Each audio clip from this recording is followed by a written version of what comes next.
Welcome back to the deep dive. Today's topic might seem deceptively simple at first glance, happiness. Yeah, happiness. But as our listeners already know, those simple concepts, they often hide a lot of complexity and philosophical depth. Oh, absolutely. So we're going to be going beyond just, a surface level definition of happiness. We really want to dig into how philosophers have thought about it, debated it, and tried to pin it down for centuries. And we're doing it all with the help of the trusty Stanford Encyclopedia of Philosophy. That's right. We've got a great resource here. Yeah, it's going to be our roadmap for this deep dive. So before we even launch into specific theories or thinkers, we need to sort of set the stage, right? And I think one of the most crucial points especially for our philosophically minded audience, is recognizing that happiness itself isn't this one neat fixed idea. Right. Right from the get-go, we're hitting a philosophical hurdle, the definition. Exactly. It's not just one thing. So how do philosophers typically break down this idea of happiness? What are the main distinctions they make? Well, generally, there are two big categories, two main senses of the word. The first one is happiness as a psychological state. So we're talking about something happening in your mind, an internal experience, kind of like pleasure, or, on the flip side, like depression. Okay, so it's that feeling, that internal state of being happy. Right. And the big question there is, what exactly is this state? What makes it up? But then there's the second sense of happiness, which is more about how a life is going for the person living it. All right, so less about the moment-to-moment feeling, more about the bigger picture. Exactly. It's about well-being, flourishing the idea that a life is good for the person. And this gets into the realm of what philosophers call prudential value. So one is subjective, internal. The other is more about an overall judgment of how well a life is going. You got it. And it's easy to see how these two get mixed up or people talk past each other if they're not careful. But here's the thing, and this is important for someone with your philosophical background. Saying a life is going well is inherently a value judgment. Right, it's not a neutral, objective observation. Exactly. What counts as a good life for one person, based on their values, might look totally different to someone else with different values. It could even have someone who achieves tons of success, but is maybe morally questionable. Some might see them as happy because they got what they wanted, while others would say their life isn't truly good, so they can't be truly happy in that broader sense. A perfect example. And this well-being sense of happiness, it branches out into a whole bunch of different theories. You've got hedonism, which basically says a good life is a pleasurable life. Then there are desire theories, which focus on getting what you want. And then you have objective list theories, where certain things are just good for us, whether we want them or not, like Aristotle's focus on virtue. It's interesting, though, how a lot of everyday talk about happiness kind of skips over these deeper questions of what it actually is. People focus on what makes them happy, like, oh, a good job or close friends, but don't always define what that happiness they're aiming for actually means. Right. It's like focusing on the ingredients of a cake without knowing what kind of cake you're trying to bake. Perfect analogy. And this is where a lot of confusion and disagreement comes in. When people aren't clear about whether they're talking about that psychological state or a whole life going well, they end up in these, the encyclopedia calls them bogus disagreements. Bogus disagreements. I like that. Can you give an example of what that might look like? Something that would, resonate with a philosophical mind? Okay, imagine you have some psychologists, right, who are studying life satisfaction. They do a study and find that a certain group of people report being very satisfied with their lives. So, according to their measures, these people are happy. But then a philosopher comes along and says, hold on. These people might say they're satisfied, but they lack autonomy, or they don't have deep relationships. Their lives aren't really flourishing in a meaningful sense. So they're happy in one sense, but not in the other. Exactly. And the disagreement isn't really about the data itself, but about what happiness even means in this context. It's like two people arguing about banks. One is talking about financial institutions, the other is talking about the edge of a river. Same word. Totally different things. That makes the potential for confusion very clear. It's fascinating to think about how the term happiness has been used historically as well. Oh, definitely. If you look back, happiness in a lot of philosophical traditions, think of the ancient Greeks with eudaimonia, or the Romans with beatitudo, usually referred to that broader sense of a flourishing life. Even in the Declaration of Independence, the pursuit of happiness, it's likely that Jefferson had this bigger picture in mind. So it was less about feeling good and more about living a good life, full stop. Right. But in more modern times, especially with the rise of things like positive psychology and the science of happiness, the focus is often shifted towards that psychological state of happiness, the feeling itself.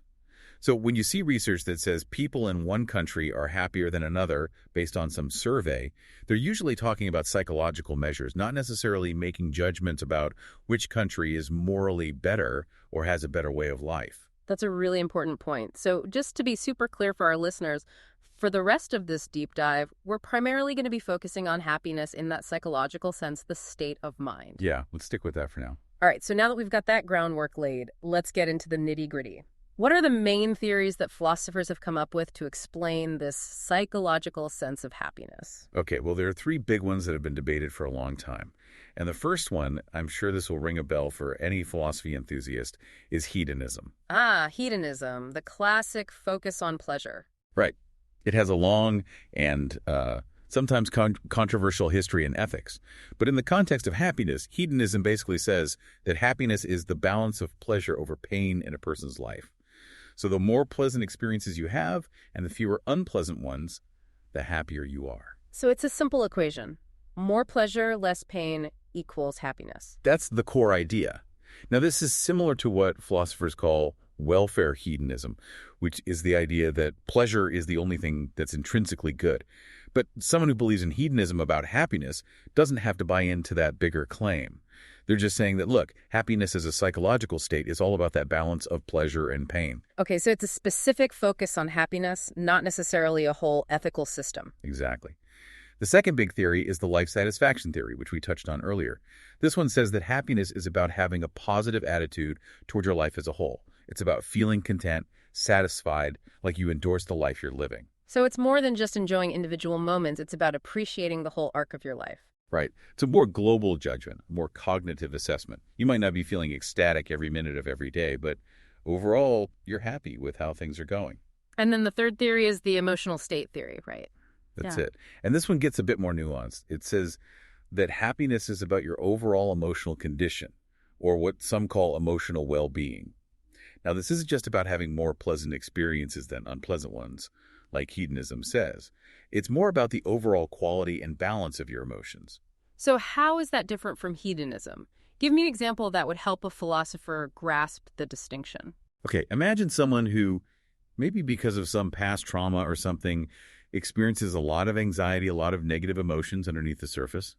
But let's say this person also seeks out a ton of pleasurable experiences. They're always doing fun things, having nice meals, and so on. So on a purely hedonistic account, they might seem pretty happy, right? Lots of pleasure. But the emotional state theory would say, hold on, their fundamental emotional state isn't healthy. They're not experiencing genuine well-being, even if they're having lots of fun. So it's about more than just accumulating pleasant moments. It's about a deeper sense of peace and flourishing in your emotional life. Exactly. And people who advocate for this view often talk about happiness as a kind of psychic affirmation, a deep-seated, positive orientation towards life, or even psychic flourishing, which suggests a rich inner landscape of positive emotions and well-being. So we have these three main contenders. Are there attempts to kind of blend them together to find some middle ground? Oh, absolutely. And that's where what are called hybrid theories come in. These theories try to take the best parts of different accounts and create a more comprehensive picture of happiness. One example you'll see a lot, especially in psychology research, is the concept of subjective well-being. This usually includes things like life satisfaction, satisfaction in specific areas of life like work or relationships, and a balance of positive and negative emotions. So it's trying to capture both the cognitive judgment about your life and the actual feeling, the experience, kind of pragmatic approach. Exactly. The idea is that all of these things are relevant to our understanding of happiness. But of course, with any philosophical concept, there are going to be objections and debates about how well these hybrids really hold up, whether they're truly capturing a unified phenomenon. Right. It's not always so neat and tidy. So given all these different theories floating around, how do philosophers actually go about trying to figure out which one, if any, is the most accurate? What are the methods they use? Well, a lot of traditional philosophical methods come into play here. Things like conceptual analysis, linguistic analysis. Philosophers look at how we actually use the word happiness in everyday language, and they try to see which theory fits best with those ordinary uses.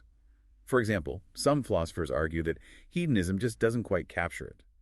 Like, Intuitively, we don't think that someone who's just experiencing a bunch of fleeting, superficial pleasures is truly happy.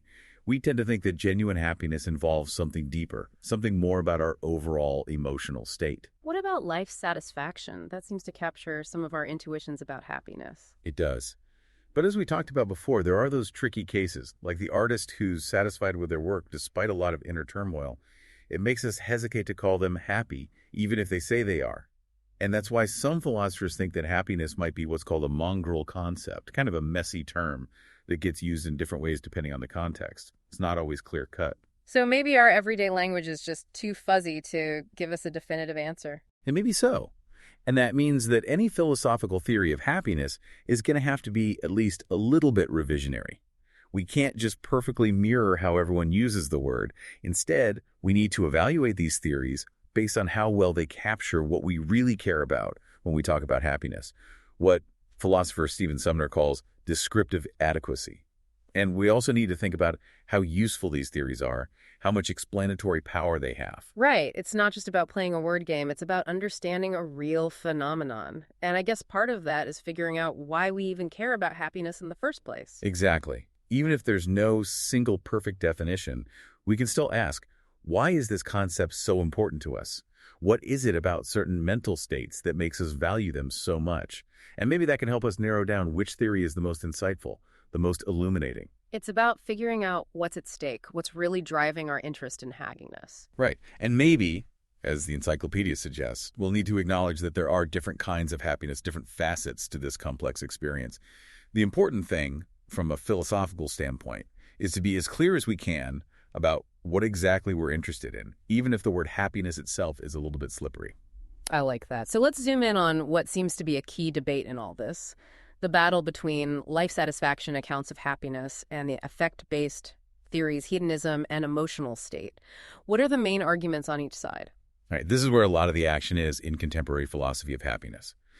So people who like life satisfaction theories, they often emphasize its holistic nature. It's not just about how you feel right now. It's about your whole life, past, present, future. And we as humans, we care a lot about the narrative of our lives, how the story unfolds. That's so true. We want a good story, happy ending. Exactly. And life satisfaction seems to capture that. Another point in favor of life satisfaction is that it seems to be more closely tied to our values and priorities. Like, remember the example of the suffering artist. They might be struggling emotionally, but they find deep meaning and satisfaction in their work. Their life satisfaction reflects those values, even if their moment-to-moment feelings aren't always great. And this aligns with certain liberal ideas about individual autonomy. You get to decide what makes your life good. It puts the individual's own perspective front and center. But of course, there are objections to this view.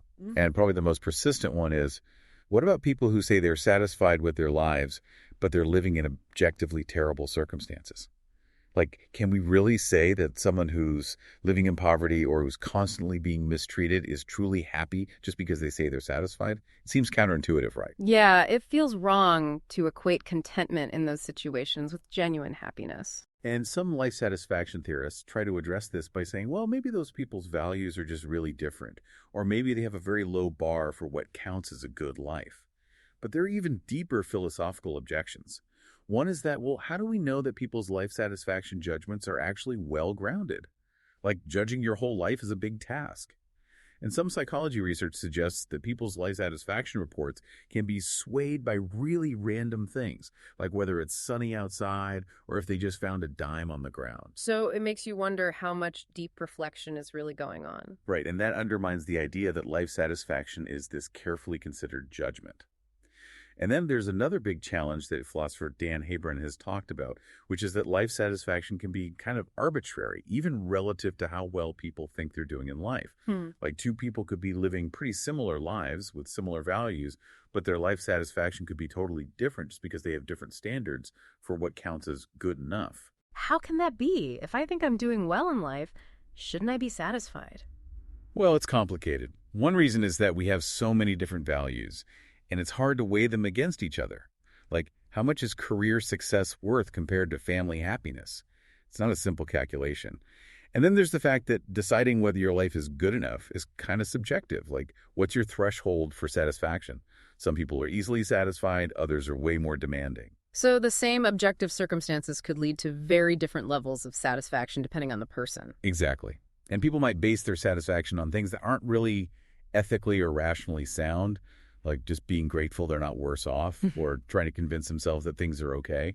Even just a change in perspective can change your reported life satisfaction. Like Well, if you're at a funeral, you might suddenly feel more satisfied with your own life, even though nothing's actually changed. So it seems like life satisfaction by itself might not be the most reliable indicator of how well someone's life is really going. That's a major concern. And that brings us to the other side of the debate, the affect-based theories. And here, the main tension is between hedonism and the emotional state theory. Now, hedonism has a certain appeal, right? It's all about pleasure, and who doesn't like pleasure? But the challenge for the emotional state theory is to explain what it adds to the picture, why we should focus on this broader emotional condition instead of just the simple presence or absence of pleasure. Right. And it seems like one of the key insights there is that not all pleasures are created equal. Some pleasures feel deeper, more meaningful than others. Exactly. Like, imagine eating a plain cracker versus having a deeply satisfying conversation with a close friend. Both can be pleasurable, but they affect us in different ways. And a lot of people, both philosophers and non-philosophers, have this intuition that those fleeting, superficial pleasures don't really contribute to genuine happiness in the same way that a deeper sense of emotional well-being does. It's about the quality of the pleasure, not just the quantity.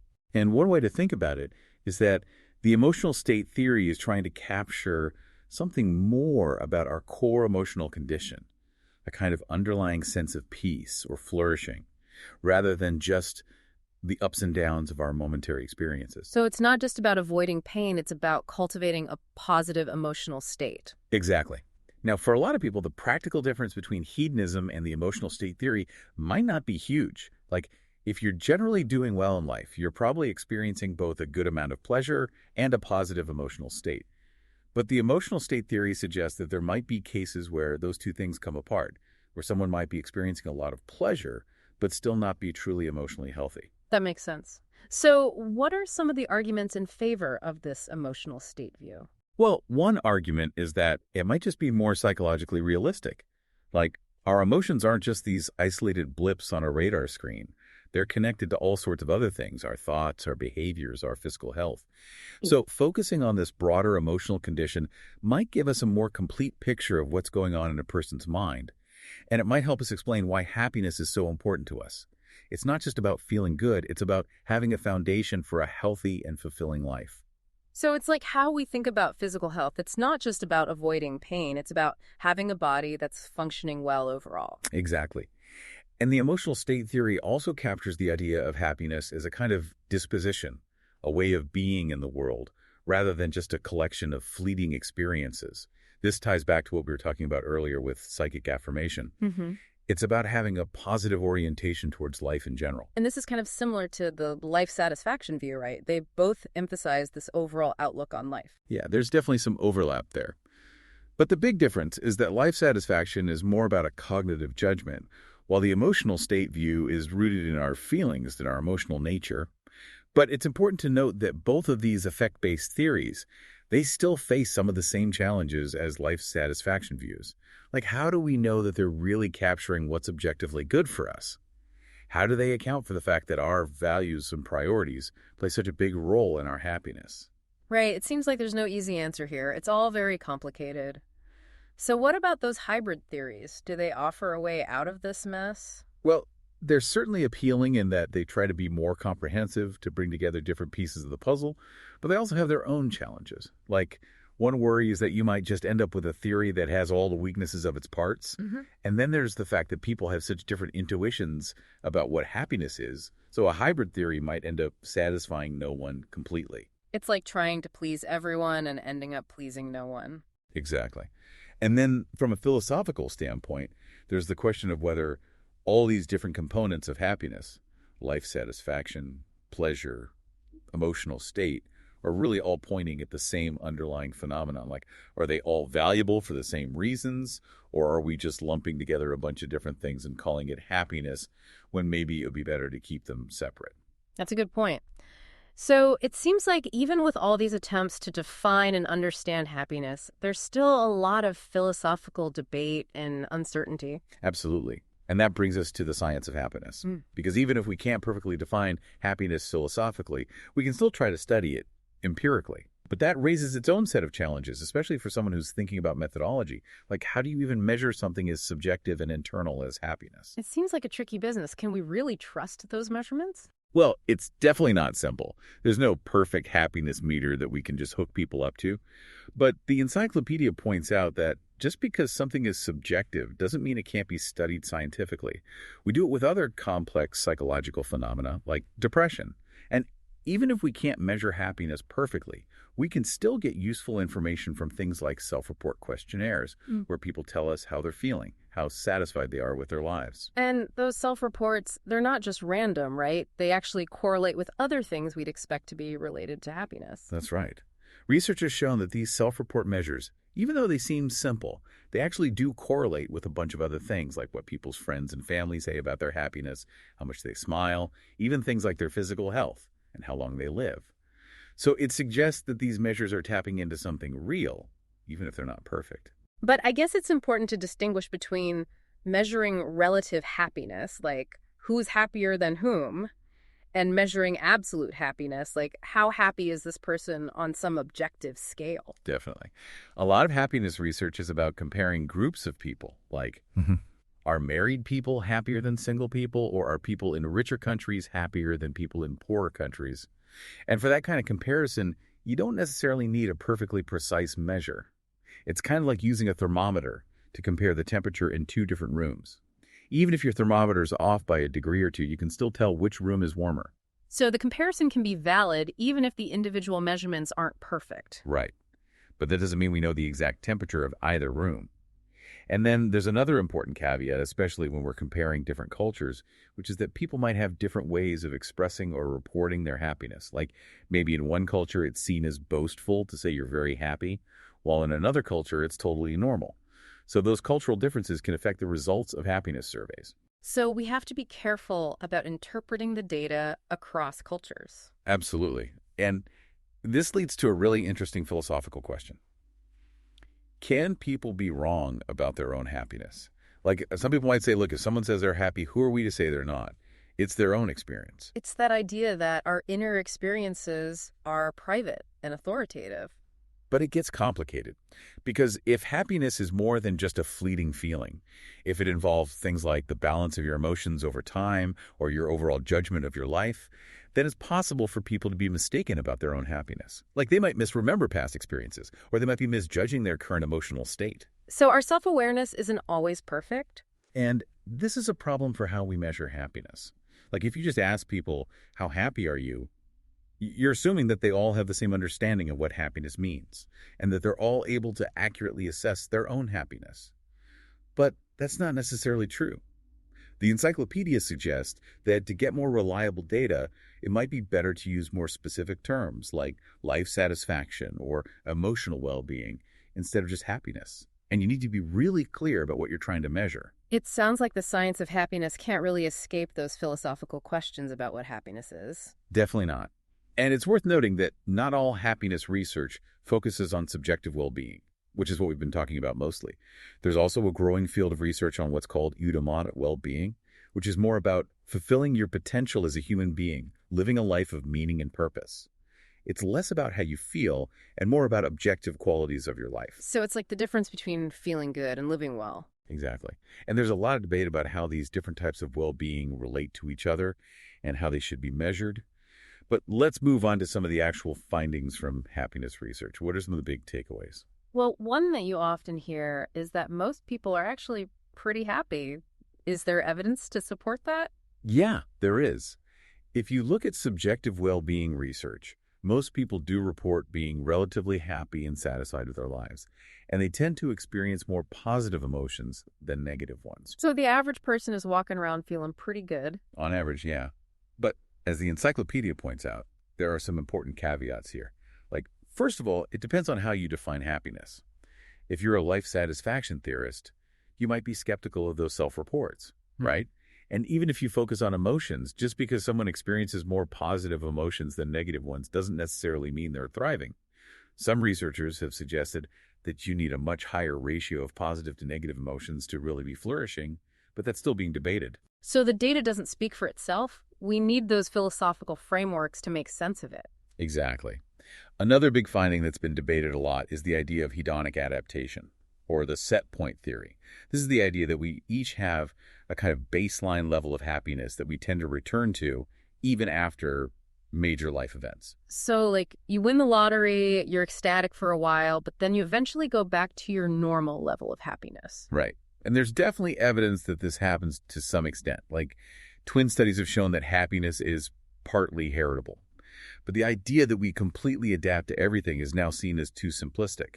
Like, some things, like chronic pain or a really bad relationship, they can have a lasting impact on your happiness. And the fact that different countries have different average levels of happiness suggests that things like culture and social structures also play a role.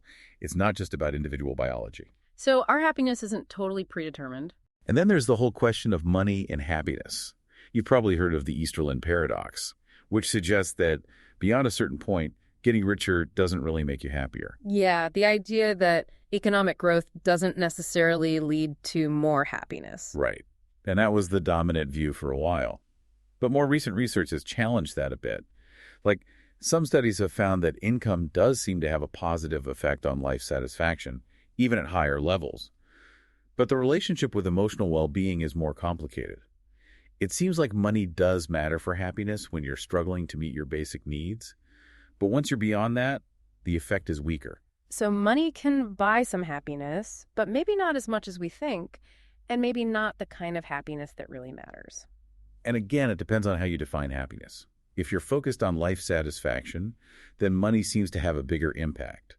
But if you're focused on emotional well-being, then other things like relationships and having a sense of purpose seem to be more important. So it's not just about getting richer, it's about what you do with that wealth. Exactly. And it's interesting to look at those positive outliers, countries or communities that are relatively poor but still report high levels of happiness. It shows that there are other paths to well-being besides just material wealth. And those paths often involve things like strong social connections, a sense of belonging, and a culture that values things other than just money. Exactly. But ultimately, the takeaway here is that the relationship between money and happiness is complex, and it depends on how you're defining and measuring happiness. Now, let's shift gears a bit and talk about the philosophical question of how important happiness is.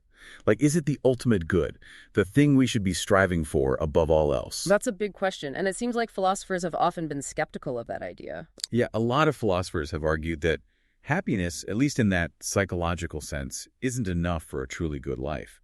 They point out that there are other things we value besides just feeling good things, like having genuine achievements, meaningful relationships, a sense of purpose. And they worry that if we focus too much on happiness, we might miss out on those other important things. So it's not just about feeling happy, it's about living a life that's actually good and meaningful. And there are some famous thought experiments that illustrate this. Like, there's Robert Nozick's experience machine, where you can plug into a machine that will give you any experience you want, but it's all just a simulation. Most people wouldn't choose to do that, even though it would guarantee them constant happiness. Because it wouldn't be real, it wouldn't be authentic. Exactly. And then there are those worries about impoverished lives. Like, imagine someone who's living in terrible conditions, but they've adapted to it, so they don't feel that unhappy. But is that really a good life? It doesn't seem like it. So, these kinds of arguments have led a lot of philosophers to think that happiness by itself isn't enough. It might be part of a good life, but it's not the whole story. But even if happiness isn't sufficient for a good life, it still seems pretty important. Oh, absolutely. And there are philosophers who've tried to find ways to incorporate happiness into their theories of well-being without making it the only thing that matters. Like, some philosophers talk about authentic happiness, which is happiness that's based on a true understanding of yourself and the world, not just on self-deception or wishful thinking. And some philosophers distinguish between different kinds of well-being. Like, maybe there's a kind of basic well-being that's all about feeling good, and then there's a higher kind of well-being that involves more than just happiness. So happiness might be a foundation, but it's not the whole building. And even those philosophers who emphasize other things besides happiness, like virtue or fulfilling your potential, they usually still acknowledge that happiness is important. Like, Aristotle thought that living virtuously would ultimately lead to happiness, and the Stoics thought that inner peace was a valuable thing, even if it wasn't the only thing that mattered. So happiness might not be the ultimate goal, but it's still a significant part of a good life, according to most philosophical traditions. Right. And I think sometimes the debate about the importance of happiness gets sidetracked by focusing too much on a narrow definition of happiness, like just that fleeting feeling of being happy. But happiness is more than that. It's also about the absence of suffering, about having a positive outlook on life, about feeling connected to something bigger than yourself. It's a multifaceted concept. And when we think about it in those broader terms, it's hard to deny that happiness is important. Now, let's talk a bit about the pursuit of happiness. Like, how should we go about trying to become happier? That's something that a lot of people are interested in. There's a whole self-help industry devoted to it. But I guess there are ethical questions here too, right? Definitely. Like, first of all, our pursuit of happiness should be guided by moral considerations. We shouldn't try to become happier by harming others or by doing things that are unjust. And even within the realm of things that are morally permissible, not all paths to happiness are equally valuable. Like if you're just chasing after fleeting pleasures, you might end up feeling empty in the long run. And if you're trying to force yourself to be happy, you might just end up more miserable. It's about finding a sustainable and authentic path to happiness. Exactly. And then there's the question of whether some ways of pursuing happiness might actually conflict with other things we value. Like, if you're so focused on your own happiness that you neglect your responsibilities to others, that's a problem.